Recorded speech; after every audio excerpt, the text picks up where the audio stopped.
Hi guys, today we're doing a stat breakdown of an absolute banger of a fight, Turner versus Hooker. In the UFC, Turner has a record of 7-3, whereas Hooker has a record of 12-8. We can see that Turner has a significantly higher win-loss ratio, but let's look at their opponents. The record of Turner's opponents is 42 wins and 23 losses, whereas Hooker's opponents have a combined record of an enormous 186 wins and 114 losses. We can see Turner's opponents have a higher win-loss ratio, which is interesting since Hooker has faced some killers such as Makhachev, Poirier, and Arnold Allen. Looking at win methods, we can see Turner has finished all of his wins in the UFC, with 4 knockouts and 3 submissions, whereas Hooker has an enormous 7 knockouts alongside 3 decisions and 2 submissions. If we look at how each of these fighters have lost, Turner has lost twice by decision and once by knockout, whereas Hooker has had 4 decision losses, 3 knockout losses, and only 1 submission loss. Comparing striking stats, Hooker has a marginally better striking accuracy and a significantly better striking defense, although Turner is the more active fighter on the feet. Looking at strike accuracy, Turner is 0-2 when he strikes below 40% and 7-1 when he strikes above 42%, so this striking number is a big tipping point for Turner. Looking at opponent strike accuracy, we can see it's been increasing in his past 6 fights, although Medic only landed 6 strikes and Riddell only landed 2 strikes, so this is deceiving.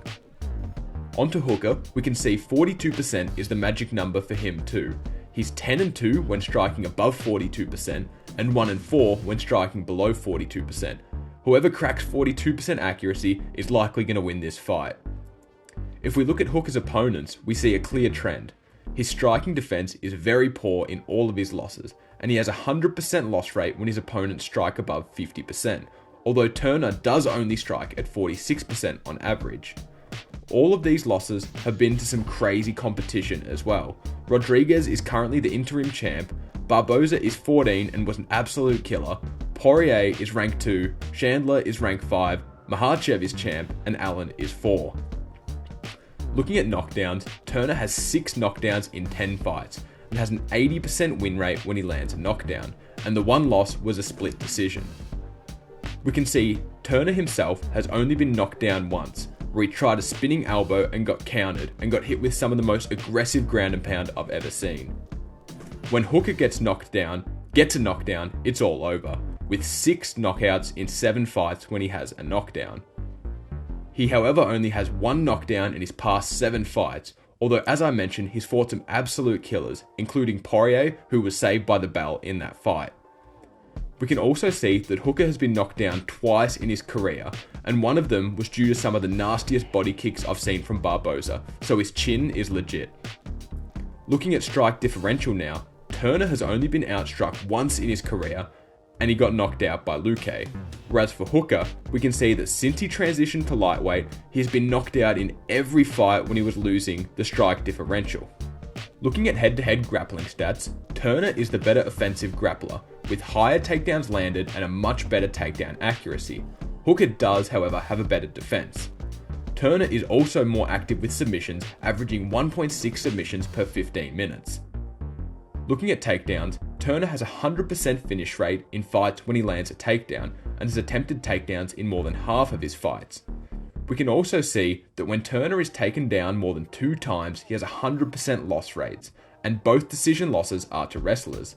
We saw a bit of wrestling from Hooker against Haqparast, so I wonder if Hooker is going to try and exploit this.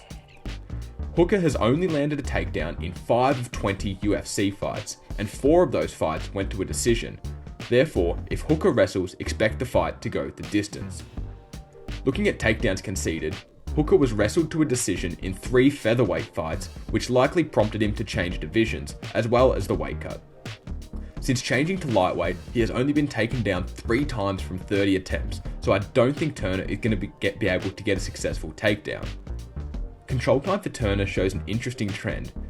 In the 2 fights when he got a takedown and no control time, not a lot happened. But then, in the 2 fights when he got a takedown with control time, this resulted in a submission each time.